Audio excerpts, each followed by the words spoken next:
Well, good evening and welcome to the operations update for the 2021-2022 fiscal year. Um, Obviously, we've maintained the same schedule as we had last year, um, presenting these meetings in the winter months. I guess, and as COVID has required, we continue to offer up these workshops and these presentations virtually. So look forward to interaction at the end of the presentation. Feel free to drop questions into the chat as we go. And as I'm recording this, I will be active in the chat. So if there are questions I can answer as the presentation plays, I will certainly do so. And if you have questions you'd like to pose at the end of the presentation, then we'll certainly field them at that time. So you've seen the agenda. Here we are at item number 5. So I'm going to take you through some of the work that's happening in the office and give you a sense of what we've been up to in terms of projects and programs. So as you know, New Brunswick Cattle Producers is your voice for the New Brunswick cattle sector. We've got 8 regional directors and 1 director appointed by DFNB. I'm pleased to have John Schuttenbelt with us as the new director representing dairy farmers of New Brunswick, and certainly hats off to Wietse Dijkstra, who was with us for a number of years and really did a great job of representing the dairy industry on the board. A lot of really good conversations there. And we do have a dealer member observer that we established in 2017 to help us stay in good contact and maintain relationships with the dealer community here in the province. Of course, we got some staff, all contract except Brenda. I guess she's with us steadily at 3.5 days a week, and I provide some support to her through the opportunities work that we do here at the cattle producers to try and develop programs and policies. Brad McCullum would be our inspection services coordinator, so he's the one that's going to be out on the farm doing audits and also visiting some of our abattoirs and dealers from time to time. And Ashley Anderson has taken on the communications coordination. Ashley is actually in Brad's office and does the communications there with ACMA. So another way that we're attempting to work closely with our regional partners to maximize the value of the limited resources that we do have.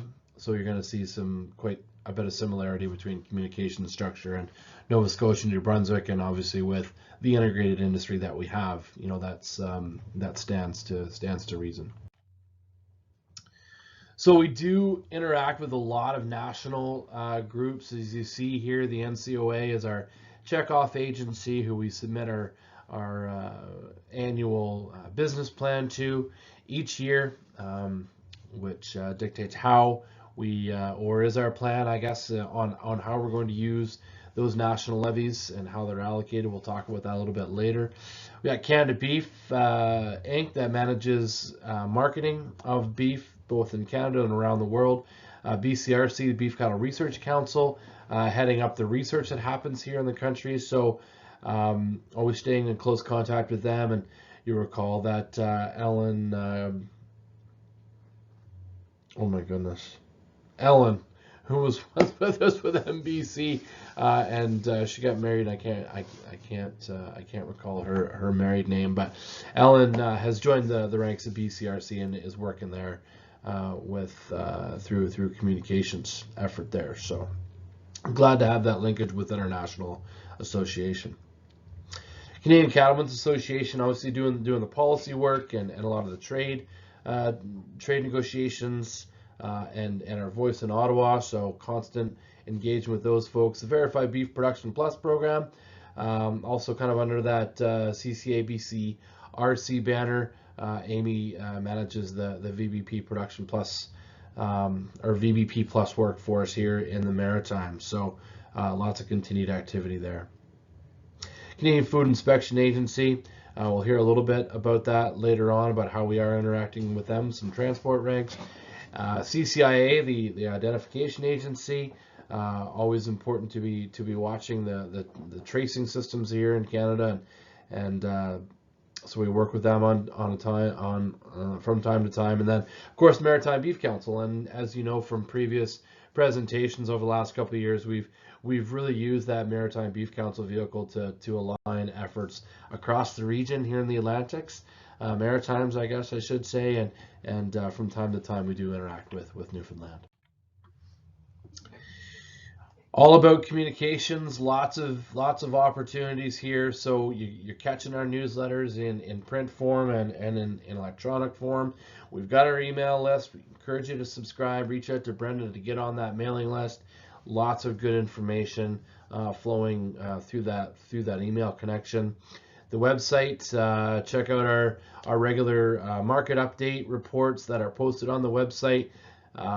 Trying to stay on top of all those markets, and so that'll be a really valuable resource for you to put into your web browser and make a link to it there in the bookmark. Always a great chance to get updated cattle market data.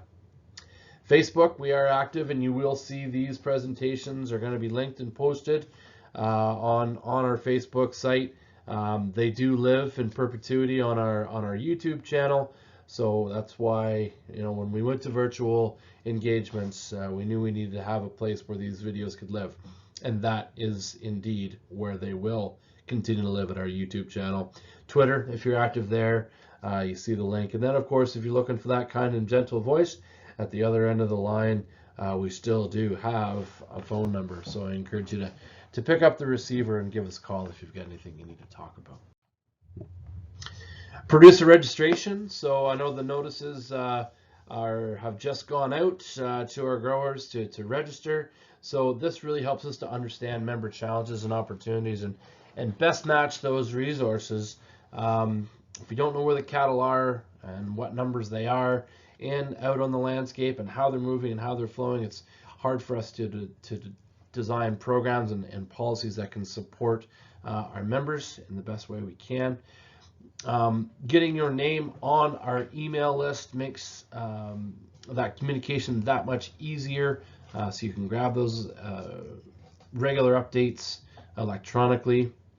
Again, we do still have the paper newsletter vehicles that we do push out to the industry, and that's where you'll see the majority of, you will see information on programs as they arrive coming out of that. But again, it's only twice a year, so if we can get you on that email list, you'll have access to more regular communications.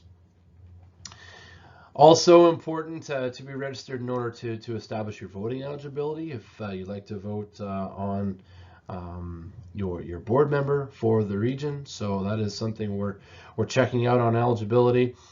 And again, understanding trends for growth or retraction or what's happening in the industry. And as you're going to hear a little bit later, that improved emergency response is a growing concern, right? We're going to be walking through some exercises here over the next couple months with the province to better understand what happens if we do have an incidence of foreign animal disease. What are the critical actions that need to take place and who's responsible. And so in that moment, if things were to happen, we will need to know how to get a hold of you to deal with that emergency effectively. So say those notices are just gone out, fill out the paperwork. If you need help, certainly don't hesitate to pick up the phone and reach out to the kind and gentle voice on the other end of the line, as we talked about in our communication slide. So for the last 8 years, we have been auditing periodically on the checkoff collection for the levies, going out and speaking with beef and dairy producers directly, but also working with the livestock dealers and abattoirs. Really is necessary for us to maintain compliance and understand what's happening out on the landscape. And the audit process has helped us to uncover some new growers, some new abattoirs, some new dealers. It just helps us to stay in touch. So while an audit carries with it, honestly, a negative connotation, we understand that. We do deal with audits on a regular basis, and I think in the majority of cases that for what what we found, the output of these is it's a new relationship. It's an opportunity to build new relationships and build collaborative efforts to support the industry. So we will continue with our audit program. It's important, again, for us to stay on top of what's happening out in the countryside. So, just a quick one on this. Won't spend a lot of time, but as of February 1, 2018, it's the $6 head levy plus HST. So, this isn't new by any stretch. We're going on 4 years since this is implemented. Just a note here, the $6 is split between the national and federal portion. So the national is that $2.50 a head, and that goes to like the Canada Beef and BCRC, and now 5% goes to issues management at CCA, which we'll talk about in a moment. The $3.50 stays with New Brunswick cattle producers and supports the ongoing operations we have here in the province. Now, this is a picture of how things are spread nationally. So 65% of the national checkoff allocation typically would go to marketing, 19% would be drawn back towards provincial investments, and 16% goes to research. So marketing, again, is a Canada Beef, research at Beef Cattle Research Council. So how does that play out here in the Maritime? So we are, these numbers are identical between Nova Scotia and New Brunswick. Slight variations in PEI, but so that 5%, that public and stakeholder engagement, that does go to Canadian Cattlemen's Association, and that is something that was implemented a year ago, and this goes to making sure we're staying on top of industry trends and being able to respond to them in a timely fashion. So it's a relatively small portion of what we set aside on the national checkoff. Again, this is the $2.50. This is how the $2.50 is broken out, the national portion of the levy. So yeah, that's going to CCA. Now 25% going to marketing, again, Canada Beef, and 30% going to research at Beef Cattle Research Council. So glad that we can play an active role in supporting those national initiatives. Now 40% provincial programming.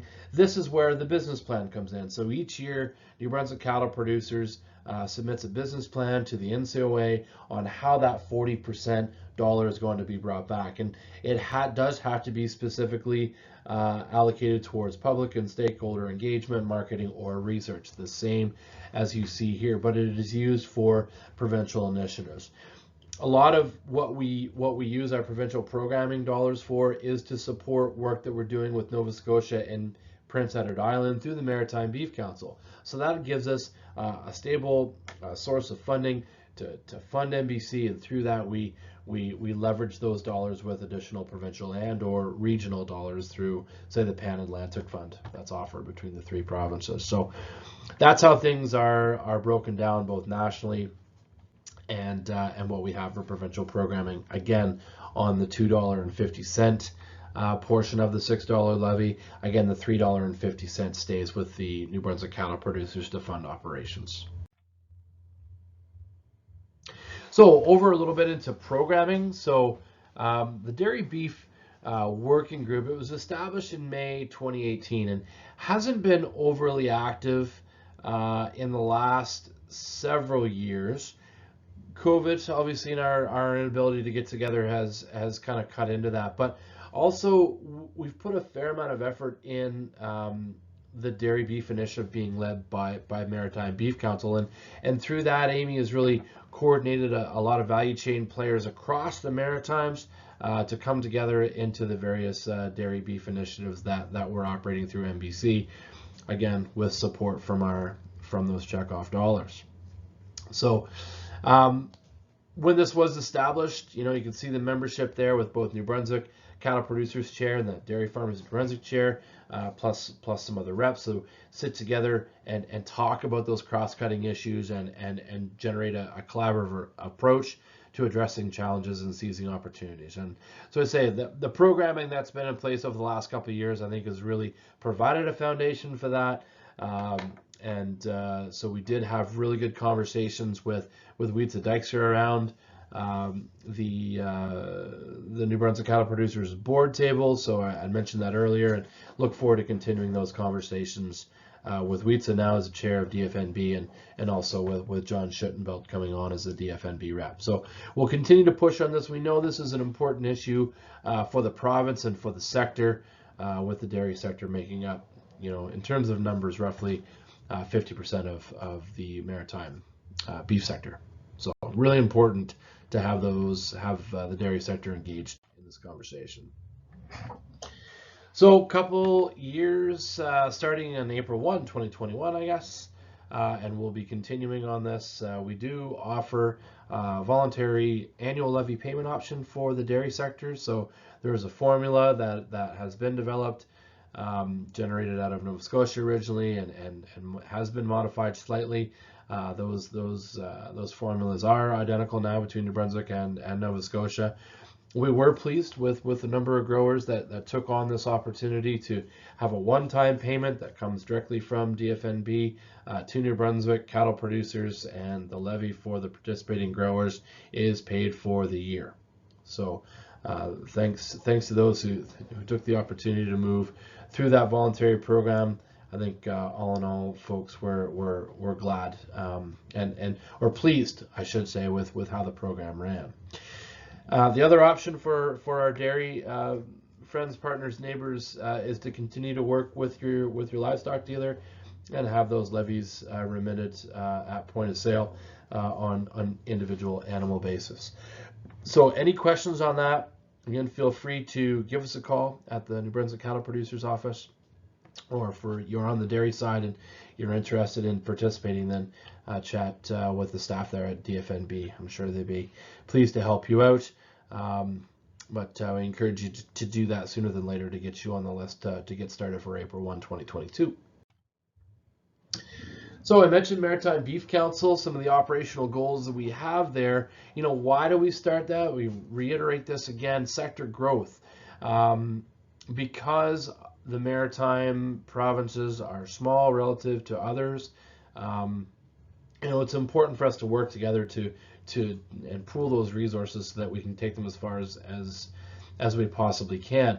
The maritime beef sector growth strategy is a product of that collaboration. Really came out of the desire or the need for our only local regional federally inspected packer, Atlantic Beef Products, to grow their market and seeking additional cattle resources to fill those markets. So that was where the growth strategy really was spurned. But we also know that there's significant demand to the west of us in Ontario and Quebec. In the feedlot sector, they're looking for good quality calves to enter those feeding programs. So again, that was where the sector strategy was born. Research continues to be a major focus where we can of the Maritime Beef Council, although with limited finances, it's difficult for us to source a lot of research dollars, but there are some innovative projects in the hopper around feed efficiency in both beef heifers and bulls, and I know there's a project in the works to look at some feed additives for reducing methane emissions along the seaweed side. So some exciting things happening there, and again, those things wouldn't be happening if we didn't have a pooled resource to work with. Communication, the Maritime Beef Conference has really it's been a great success, and that was born out of the New Brunswick Beef Conference and got moved over into a maritime presence. And so the last couple of years it has been virtual. We'll talk about that in a few moments, but again, that's an opportunity for us to come together and bring the industry together as a whole to talk about issues, challenge, and opportunity, and do that on an annual basis. So again, another way that we work through NBC. And then we also work through shared national representation. So, again, sending a representative from each of the maritime provinces to all the national committees that I mentioned earlier, I can get pretty time consuming and pricey. So what we've done is work through that NBC table to identify some regional representatives so that we can find some cost savings there and continue to play a really active role in the national conversations. So the growth strategy, as mentioned earlier, when the strategy first came out, we were looking at that 20,000 cows as an expansion point. That was based on early days, Atlantic Beef Products talking about the need for an extra 10,000 carcasses a year to fill their market. Now they're pushing, that number is more like 15. And so, the market is certainly there. We know that, again, that demand out west would dictate that we could have more cows on the landscape. But you notice we've got an asterisk up against that 20,000 cows, and we are reevaluating that target. That was the market opportunity, but and still is the market opportunity. But there are barriers to entry. There are barriers to growth. So what we want to make sure is that if we put a target out, that it is realistic and it's something that can be achieved. And right now we're just, like I say, we're reevaluating to make sure that is a realistic target, and we don't want to set a target too far out that we miss it altogether. That doesn't do any good for anybody. But we still do have opportunity for expansion in this region, and we do have resources. I already talked about the opportunities on the growth between Atlantic Beef Products and that Ontario corn-fed beef program. The land availability continues to be there.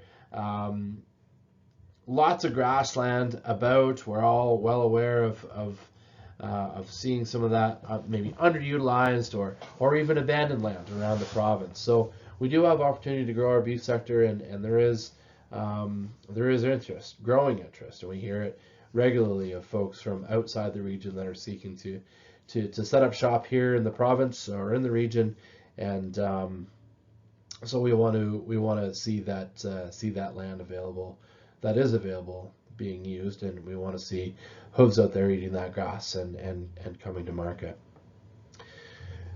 We have seen some progress certainly on the crown land pastures here in the province, and adding it all up, there's probably 18,000 acres of community pastures across the Maritimes that are in varying levels of productive capacity.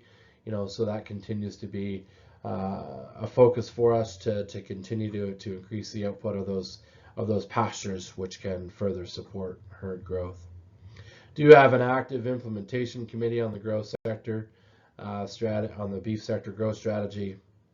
You can see representatives from the provinces and federal, both Ag Canada and ACOA are represented there. In addition to our provincial government representatives, certainly. So professional development is the cornerstone on which the beef sector growth strategy is built, and NBC, a lot of the work we're doing provincially, we're driving through regionally at NBC, is around these communications events. So I already mentioned the Maritime Beef Conference. We maintain that as a critical communications point on an annual basis. We've worked prior to COVID. Again, we were working on having those summer forage field days down in Japan and really engaging with our Ag Canada research scientists there.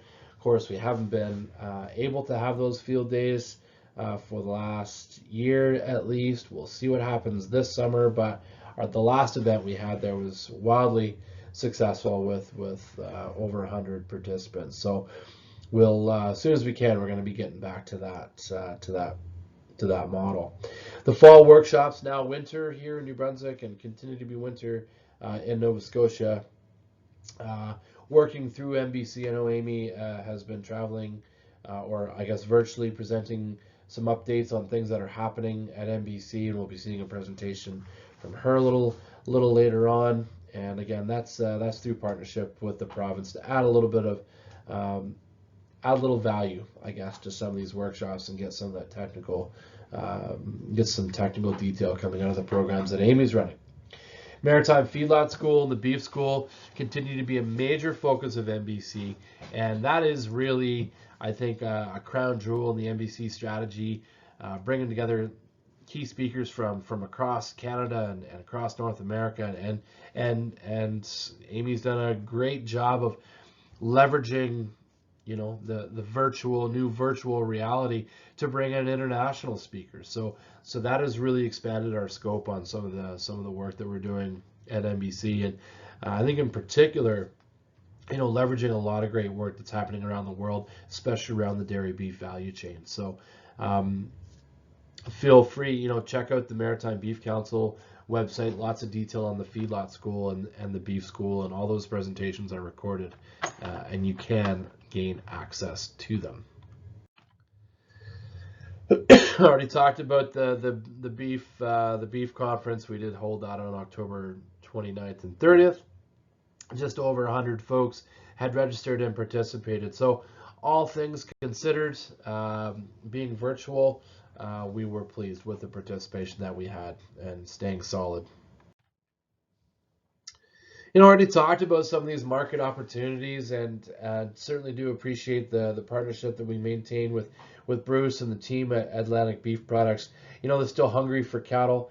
Their markets continue to grow. Beef demand has been strong. So always looking for further collaborations there. So anything we can do to support you know, local processing in the region or regional processing, we're going to be doing that. So any comments or questions, feel free to reach out. We can chat our way through them.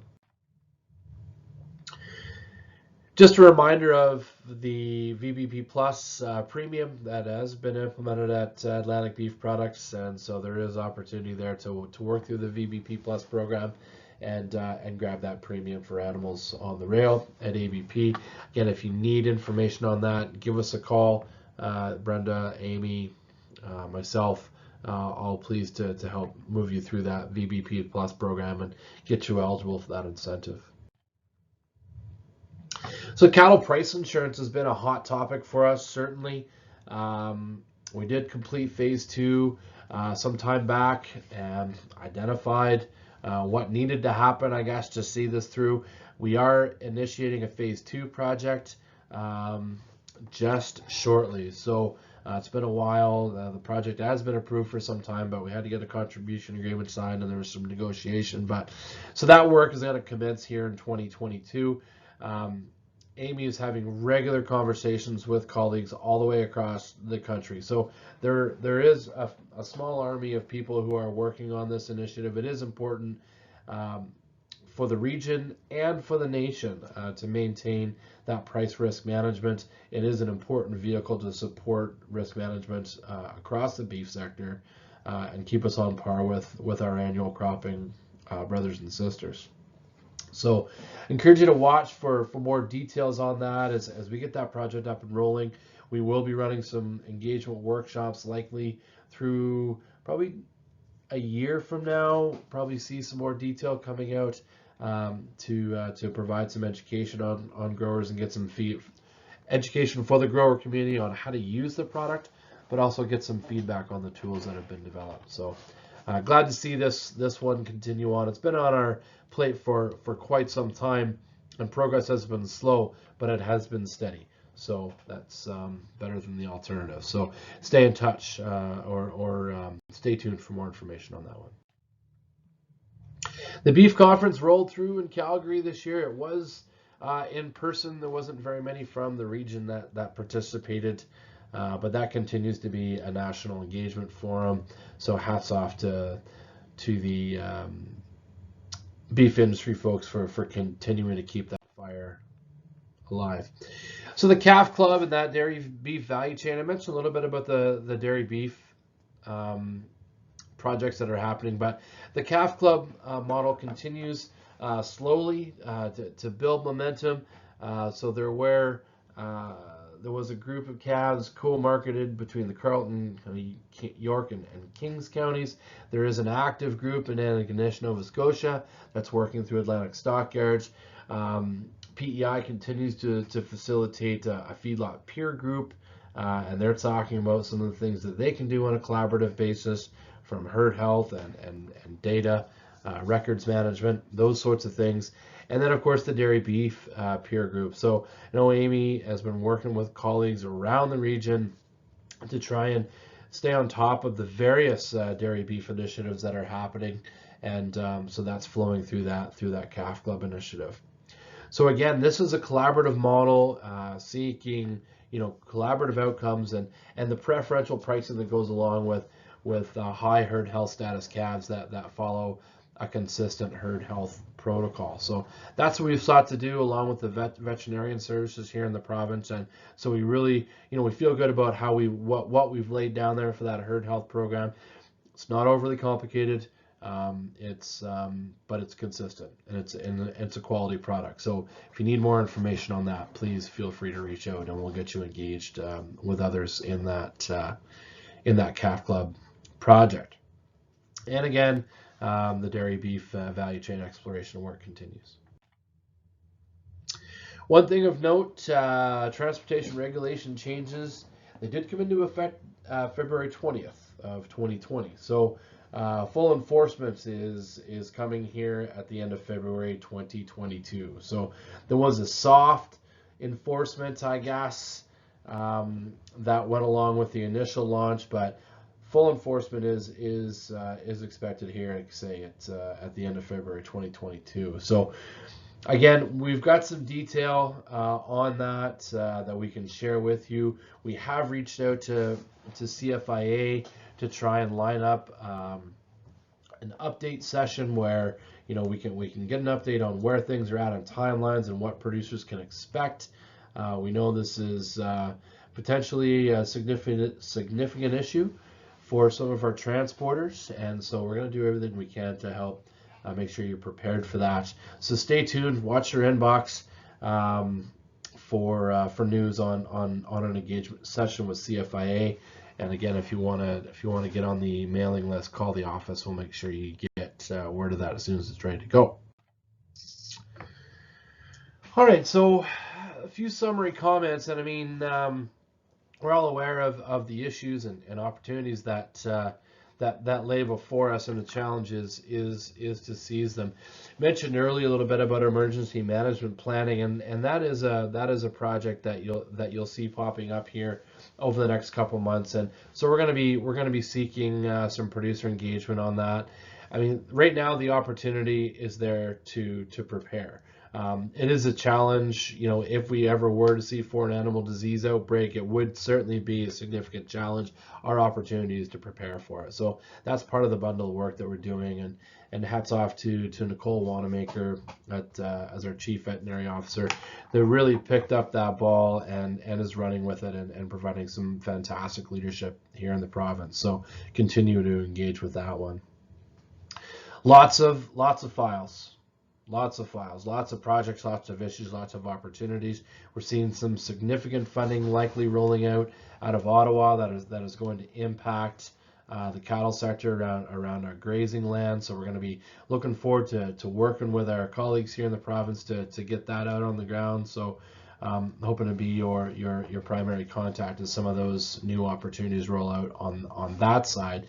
And again, that's outside of the Canadian Agriculture Partnership funding, which I'll end just with the next slide on how we're doing there and how we're leveraging your levy dollars to bring in additional cap funding. But as always, we need to hear from you. We need to know what it is that you need in terms of program, what it is you need in terms of policy, what we can do to help you again seize your opportunities and tackle your challenges. So that return on investment, this is something that we've taken to showing for the last couple of years. You can see that's got about 12 years of running data. 2019 was only a 7-month stretch, so that's why the numbers are down significantly there, where we took a 7-month fiscal year so that we could line up with the government fiscal year and did a bit of a realignment there. And we can see the numbers back up to normal for 2020 and 2022. Of note, you'll see that there is a decrease in the return on investment. That would be the bottom line there, going from that 280 from our last full year, 280% down to 73 and down to 115. But we need to note that that the levy increase was implemented there in 2018. So we are bringing in additional revenue, and so our intake on program and project funding is down. While our levy revenue is up, which is decreasing our cost of production. But as you can see there, more than doubling the checkoff revenue in 2021. So just under 140,000, we brought in $160,000 in project funding. So still continuing to work to double down really on that industry money that flows through in the checkoff, and leveraging that with program dollars to continue to support the sector. So again, happy to discuss any of these numbers and what it means for you and your farm. So with that, I'll say thanks so much for your attention, and I look forward to answering any questions, addressing any comments, and accepting any concerns you might have for today. Thanks so much.